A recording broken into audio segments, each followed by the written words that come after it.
Olá, amigos, tudo bem? Bem, espero que sim. Estamos de volta então aqui para darmos continuidade à nossa leitura e estudo do Evangelho segundo o Espiritismo.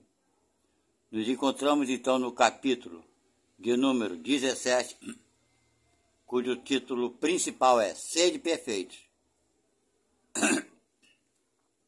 que vai falar sobre caracteres da perfeição, o homem de bem, os bons espíritas, parábola do semeador, bem a parte da instrução dos espíritos, o dever, a virtude, os superiores e os inferiores, o homem no mundo, cuidar do corpo e do espírito.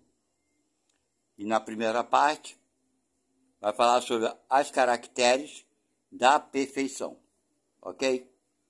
Bem, meus amigos, aqueles que estão chegando aqui pela primeira vez, sejam muito bem-vindos, espero que gostem do nosso trabalho aqui. Quero informar vocês que eu considero uma leitura e estudo, porque eu não somente leio o livro O Evangelho, eu dou as minhas opiniões sobre as informações que os nossos irmãos nos trazem. Esse trabalho se faz por aproximadamente 30 minutos, o que significa que, se o capítulo for muito longo, ele é dividido por partes. Pode ser que tenha 2, 3, 4 ou 5 partes ou mais, não importa. Vai variar de acordo com o tamanho do capítulo. Ok? Então é isso. Vamos dar início à nossa leitura e estudo. Caracteres da perfeição. Número 1. Amai os vossos inimigos. Fazei o bem àqueles que vos odeiam, e orai por aqueles que vos perseguem e que vos caluniam. Porque se não amas, senão aqueles que vos amam, que recompensa com isso tereis? Os publicanos não o fazem também? E se vós não saudardes, senão vossos irmãos...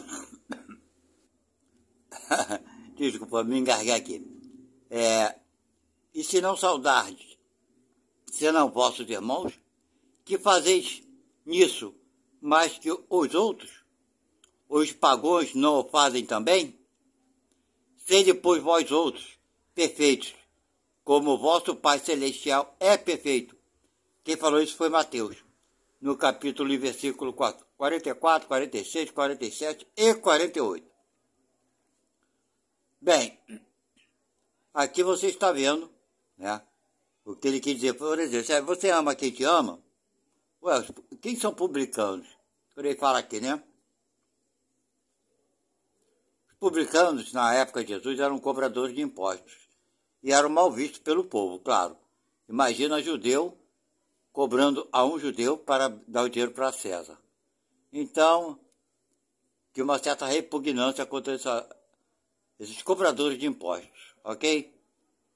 Então ninguém gostava dos publicanos. Por isso que ele bota aqui, por exemplo, né? Os publicanos também não fazem a mesma coisa, só ajudam aqueles que ajudam a eles? Pois é.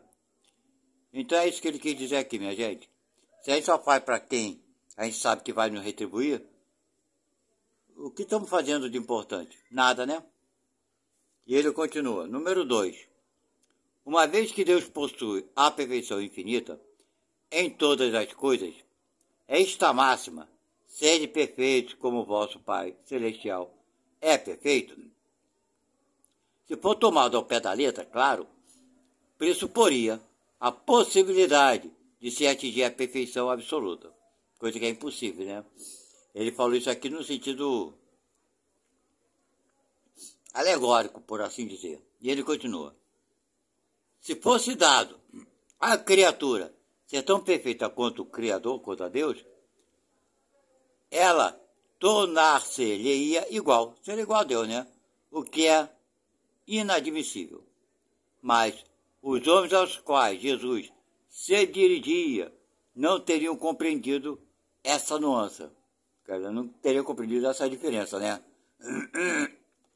Que o homem jamais conseguirá, né, atingir a perfeição igual, né, à perfeição de Deus. E ele continua aqui. Ele se limitou a lhes apresentar um modelo e lhes disse para se esforçarem por alcançá-lo. Ok? Se bem que aqui, São Mateus falou que Jesus disse isso aqui. Não significa que seja verdade, ok? Mateus falou que Jesus disse. Vocês sabem que o Evangelho, a Bíblia, o Velho Testamento, por aí vai, né? E o Novo Testamento são obras daqueles dos apóstolos de Jesus, que vieram a escrever isso 30, 40 anos depois que Jesus já havia sido assassinado, ok? Então, quem tem boca fala o que quer, né? E quem tem papel e caneta escreve também o que quer. E eu estou fazendo esse comentário para que possamos pensar, raciocinar, analisar tudo aquilo que lemos, tudo aquilo que nos falam, ok? Porque nem sempre aquilo que nos falam, que nos dizem, aquilo que está escrito, são verdades absolutas, ok? Temos que aprender a pensarmos por nós mesmos. Não estou querendo dizer com isso que Jesus não disse isso. Mas a possibilidade existe, porque Jesus não escreveu nada, ok? E nem criou religião alguma. Aí, por que eu falo isso? Porque tem muitas pessoas que utilizam desse meio, né? A gente vê pessoas pregando e falando. Eu tive com Deus, eu sonhei com Deus, Deus falou isso para mim. E as pessoas acreditam, tanto quanto acreditam nisso que está escrito. Mas nós devemos pensar, raciocinarmos e ver se tal informação, não importa se veio do porteiro, ou do engenheiro, ou do cientista, não importa de quem veio a informação, o que importa é o conteúdo da informação. Se ela é boa, se ela nos eleva, se ela nos fortalece. É por isso que eu falo tanto sobre isso. Vamos lá, ele continua. É preciso, pois, entender por essas palavras a perfeição relativa, né? Aquela da qual a humanidade é suscetível e que mais a aproxima da divindade. Em que consiste essa perfeição? Jesus o disse: amar os inimigos, fazer o bem àqueles que vos odeiam, orar por aqueles que nos perseguem.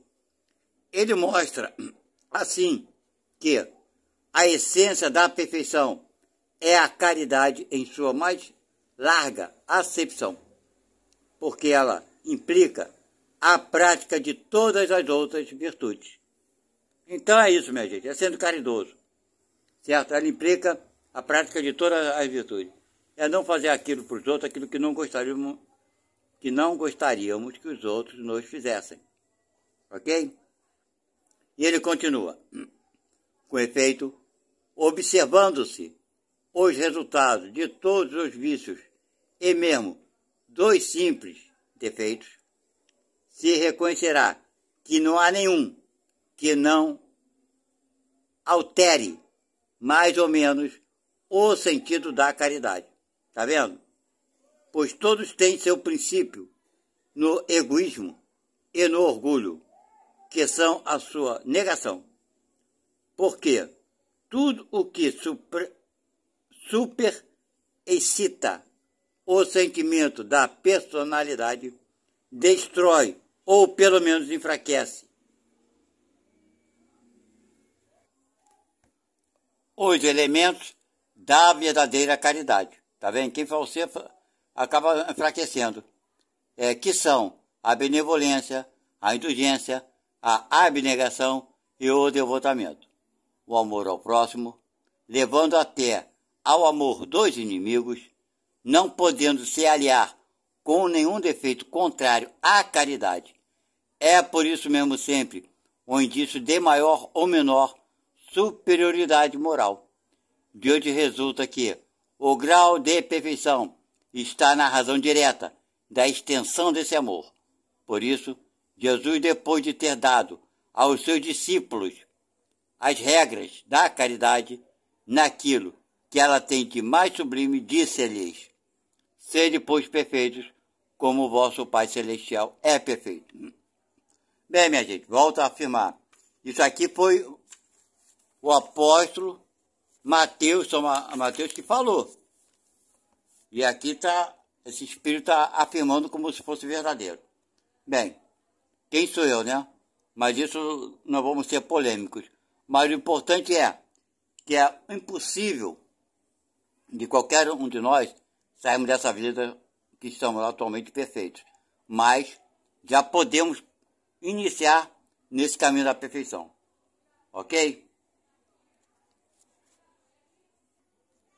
Agora vai falar sobre o homem de bem. Número 3. O verdadeiro homem de bem é aquele que pratica a lei de justiça, de amor e de caridade, em sua maior pureza. Se interroga a consciência sobre seus próprios atos, pergunta a si mesmo se não violou essa lei, se não fez o mal e se fez todo o bem que podia, se negligenciou voluntariamente uma ocasião de ser útil, se ninguém tem o que reclamar dele, enfim, se fez a outrem tudo o que quereria que se fizesse para com ele. E ele continua, um homem de bem, né?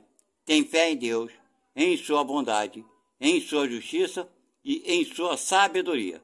Sabe que nada ocorre sem sua permissão e se submete em todas as coisas à sua vontade. Então, minha gente, olha bem esse trechinho pequeno aqui. Quantas informações está aqui? Vou repetir, porque é necessário que a gente entenda muito bem isso aqui. Um homem de bem tem fé em Deus, em sua bondade, em sua justiça, em sua sabedoria. Essa é a fé que o homem de bem tem em Deus. Sabe que nada ocorre sem sua permissão. Sabe que nada ocorre sem sua permissão. E se submete em todas as coisas à vontade de Deus. Então, minha gente, isso aqui é muito interessante. Por quê? Porque a gente vê um mundo, no mundo, a maioria, todos se lamentando disso ou daquilo, que sofreu injustiça, que a fome, que a miséria, que a pessoa que nasceu sob certas condições físicas ou miseráveis, tudo é injustiça. A gente vê um crime sendo praticado, a gente assiste, infelizmente, na televisão essas notícias desagradáveis, maremotos, terremotos, vulcões, furacões, guerra. E a gente, cadê a fé? Tem fé em Deus? Não tem. Porque a gente acha que o homem tem o poder de matar o outro e Deus não está vendo. Então não tem o quê? Justiça de Deus. Então isso tudo, quando a gente não entende que se Deus não tem fé, não acredita na justiça, na sabedoria, acha que as coisas ocorrem sem a permissão de Deus, em todas as coisas, sem a vontade de Deus. Então esse homem, nós, podemos dizer, não temos fé em Deus. Se alguém dá um golpe na gente, se alguém nos ofende, se alguém nos agride, se alguém causa algum transtorno na nossa vida, a gente odeia essa pessoa, estamos odiando a Deus, ou estou enganado? Porque, na verdade, você não tem fé em Deus. Você se acha uma vitimazinha, um pobre coitado. Você acha aquele que sofreu alguma violência de alguém, foi um pobre coitado. Sendo assim, não tem justiça. Não houve justiça? Você acredita que não houve justiça? Por que você não tem fé em Deus? Porque você não acredita na justiça de Deus. Deus não é inteligente, não tem sabedoria. Como Deus pode ter sabedoria e deixar um criminoso, não vou dizer um criminoso não, porque isso também é ser uma palavra muito pesada, mas como a gente pode achar e acreditar que um ser humano adulto possa assassinar uma criança de 1 ou 2 anos depois de ter praticado uma barbárie com essa criança e achar que, peraí, Deus não viu isso? Se Deus existe, Ele permitiu. Peraí, se Deus permitiu, Deus foi injusto. Deus não foi Bom. Parece um axioma, né? Um axioma, né? Uma coisa que não tem resposta. Se não tem resposta, para quem não acredita em Deus. Para quem não tem fé em Deus. Para quem não acredita na sabedoria de Deus. Ok? Para quem não acredita que Deus está sobre todas as coisas e as coisas acontecem com a vontade de Deus. É a pouca fé. Estamos muito longe de sermos homens de bem. Só esse parágrafo bem pequeno já nos demonstrou o quanto estamos longe de nos tornarmos um homem de bem. Porque se a desgraça não bate na nossa porta, a gente até é meio um pouquinho compassivo com o sofrimento dos outros, não é verdade? Talvez a gente entenda tudo isso aqui de boa. A maldade do mundo, né? Tudo de boa, acredita na justiça de Deus, na bondade. Tudo tem um propósito maior. Mas basta bater na nossa porta a desgraça para a gente mudar. A fé que temos em Deus, cadê a fé? Se foi um filho teu, um parente teu que tenha sido brutalmente assassinado, a nossa fé vai até onde? Né? Justiça de Deus? Não existe. Meu filho não merecia tal coisa. Ou meu pai, ou minha mãe, ou meu irmão. Não merecia. Pois é. Então, minha gente, vamos refletir sobre aquilo, né, que Jesus trouxe para a gente. É a fé em Deus, que tudo está ocorrendo no mundo. Porque o mundo está muito violento, tem uma guerra aqui, esse cara invadiu outro país, está criando uma série de maldades e atrocidades. Então Deus foi viajar quando isso aconteceu, está passeando, largou de mão a sua criação, abandonou. Minha gente, não é assim. Então a gente precisa estudar e compreender muito bem, aumentar a nossa fé, sabe?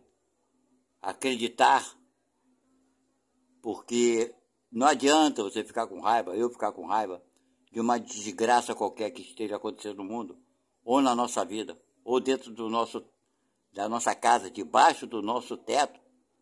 Não adianta a rebeldia, a revolta, porque o que aconteceu não vai voltar atrás. Aconteceu. É como aqui, né? Você vai nadar contra a correnteza ou a favor da correnteza? Bem, o rio continua com a sua correnteza. E não vai parar porque você vai nadar contra. Você acha que se você nadar contra a correnteza, o rio vai mudar seu curso? Não. Estupidez não vai mudar. Vai continuar com o seu curso. E assim são as coisas que nos acontecem. Boas ou não. Passaram, aconteceram e não tem como modificar. Tem como fazer diferente lá na frente. Mas aconteceu. É submissão, está aqui. Né? A vontade de Deus, submeter. Né? A sua permissão e se submete em todas as coisas. Saber se submeter em todas as coisas, que é a vontade de Deus. Por quê? Nós podemos não querer aceitar certas coisas, mas Deus não pergunta a gente se a gente aceita ou não. Só porque nós já aceitamos antes de reencarnarmos. Tudo isso que vai acontecer e acontece na nossa vida, sabíamos que iam ocorrer, a possibilidade de ocorrer existiam, e mesmo assim aceitamos. Se estamos aqui, se temos que condenar, culpar alguém, vamos culpar nós mesmos. Né? Por termos querido vir, nascer e continuar nesse processo. O único culpado somos nós mesmos. Não pelo sofrimento do mundo, etc. Mas porque você escolheu nascer, reencarnar. Foi uma opção, uma escolha tua, não de Deus. Não uma condenação de Deus. Isso não existe. Então ele continua. Vamos lá. O homem de bem tem fé no futuro.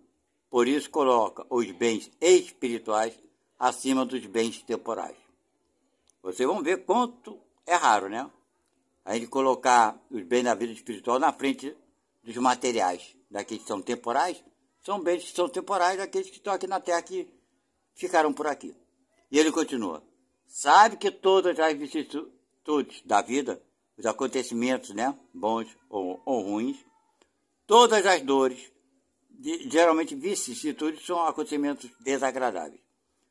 Ele continua: todas as dores, todas as decepções são provas ou expiações, e as aceita sem murmurar. Primeiro, conforme falei, você escolheu a prova, vem para cá e reclama, não é ser insensato. Mas o homem de bem, ele sabe disso tudo. Eu soltei a folha aqui e me distraí.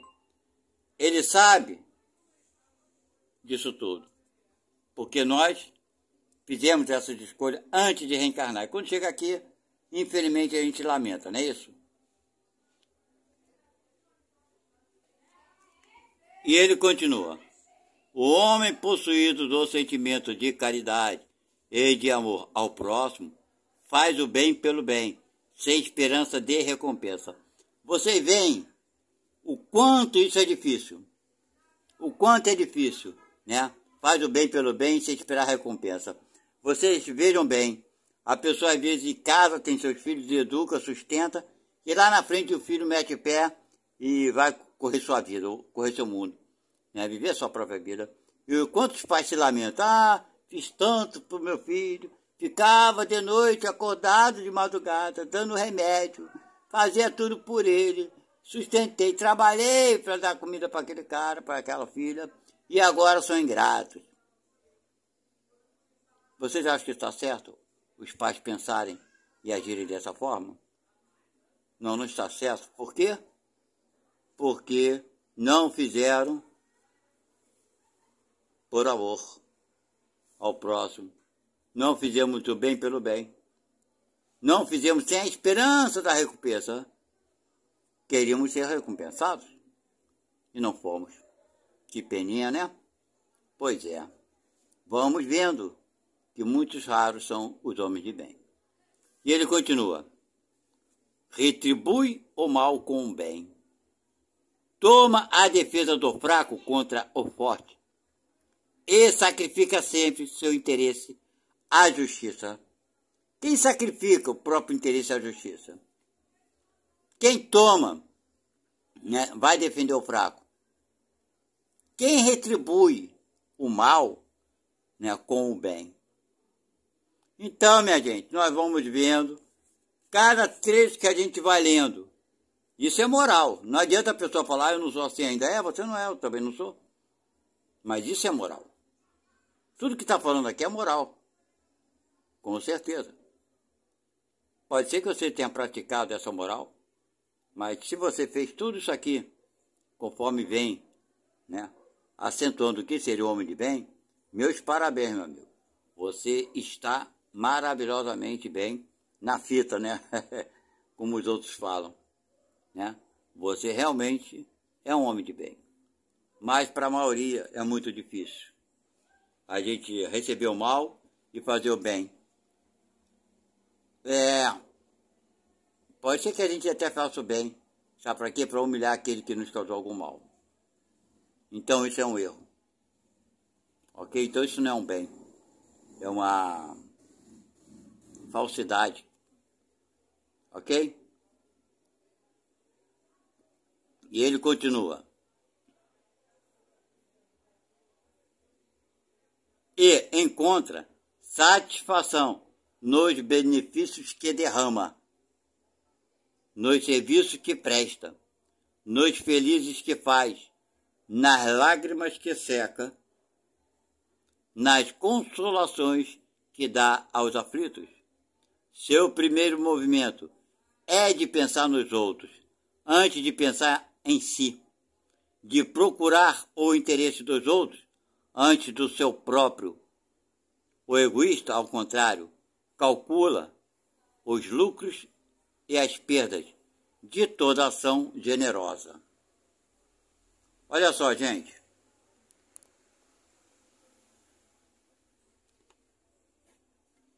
Estamos aqui. Generosa. Olha só como é muito difícil. É muito difícil. Vocês estão vendo aqui, eu vou ler bem novamente, vocês me desculpem. Eu nunca faço isso de repetir, mas eu vou ler para vocês entenderem o quanto é importante também esse parágrafo. Ele fala, o homem de bem encontra satisfação nos benefícios que derrama. É o prazer que ele tem pelo bem que fez. Nos serviços que presta, nos felizes que ele faz, nas lágrimas que ele seca, nas consolações que dá aos aflitos. Seu primeiro movimento, agora vem a parte mais importante, seu primeiro movimento é de pensar nos outros antes de pensar em si. Olha como isso é importante, porque eu vou dizer para vocês como isso é importante. Eu trabalhei num grupo, alguns anos atrás, e a gente falava muito sobre amar ao próximo, né, como a nós mesmos. E até hoje no meio espírita, muitos espíritas falam que é impossível amar outros se nós não nos amarmos primeiro. Olha bem o que está falando aqui. Seu primeiro movimento é de pensar nos outros antes de pensar em si. Aqui está dizendo para pensar primeiro nos outros. Ora, se eu me coloco na frente, eu estou sendo o quê? Antes de pensar em si, de procurar o interesse dos outros antes do seu próprio. Quando eu penso no meu próprio interesse, eu estou sendo egoísta. O egoísta, ele calcula. Ele calcula se ele vai te ajudar, se ele deve te ajudar, porque ele calcula o transtorno que pode causar para ele. Ele não está pensando em você primeiro, ele está pensando no que pode levar de problemas para ele primeiro. Até que ele tome a decisão de te ajudar. Mas ele foi egoísta porque ele pensou primeiro nele. Ele não fez por amor. Ele fez por interesse pessoal. Então, quantas vezes acontece na nossa vida que nós provavelmente, antes de ajudar alguém, pensamos e refletimos se vai valer a pena, o que pode nos causar de transtorno, né? Ah, eu vou ajudar, mas vou passar o dia todo com fome, vou levar o dia todo com essa pessoa, vou deixar de comer, não vou não. Ou eu vou, mas caramba, eu vou sofrer. Desde o momento que você pensou em você primeiro, você jamais pode ser considerado um homem de bem. Segundo o que aqui se fala sobre o homem de bem. Ok? Então, minha gente, tudo isso aqui que está no Evangelho, se eu for contar minha vida para vocês, eu vivenciei tudo isso aqui. Tudo isso aqui. Infelizmente não foi da parte boa. Da minha experiência, né? Mas eu estou aprendendo muito. Estou aprendendo muito. Porque aqui me ensina a me melhorar. E me ensina a entender os outros. Ok? Quando a gente faz um julgamento de alguém, dentro da nossa cabeça mesmo, e a gente fica questionando, poxa, fulano fez isso, será que está certo? Eu acho que não está. Você questiona muito porque você não quer divulgar o assunto, né, para mais ninguém, a não ser você contigo mesmo. E você às vezes até se acha errado em ter certos tipos de pensamento sobre a pessoa. Então, gente, aqui nos esclarece para nós, pelo menos, tentarmos fazer melhor. Se você se ama primeiro, eu falava muito, eu discutia muito no centro que eu trabalhei, no grupo que eu trabalhei, falava, se Jesus se amasse primeiro, né, eu não teria sido crucificado nem assassinado. Se ele pensasse nele primeiro. Porque tem no meu espírito um grupo muito grande de espíritas que fala, não, como é que eu vou amar o próximo se eu não me amar primeiro? É egoísmo, está pensando nele primeiro. E quando Jesus nos aconselha a amar o próximo, como a si mesmo. Ou seja, se ele quisesse falar na ordem contrária, primeiro se preocupar consigo, Jesus fala, ame a si mesmo para poder amar o outro. Então, no meio espírita, tem muitos espíritas que querem transformar a frase dita por Jesus, modificar o seu sentido. E isso não é verdade. Amar o próximo como a si mesmo é bem diferente de amarmos a nós mesmos para amarmos o próximo. Muito diferente. Porque, se for assim, nós estaremos sendo o quê? Egoístas. Se nós amarmos primeiro a nós para podermos amar o próximo. Mas se você quer ser egoísta, qual o problema? Que seja. É direito de cada um, ok? Então já deu nossos 30 minutos. Vamos parar aqui. A próxima leitura e estudo será a segunda parte, aquilo que eu falei. Quando eu faço muitos comentários, a gente acaba lendo pouco. E foi muito rico de informação aqui para que eu só lesse. Eu tinha que comentar para a gente entender bem, porque não adianta ler, né? A gente tem que interpretar da melhor forma possível e entender. Ok? Bem, vou ficando por aqui. Aguarde a nossa próxima leitura e estudo. Fiquem na paz de Deus e até a próxima. Tchau.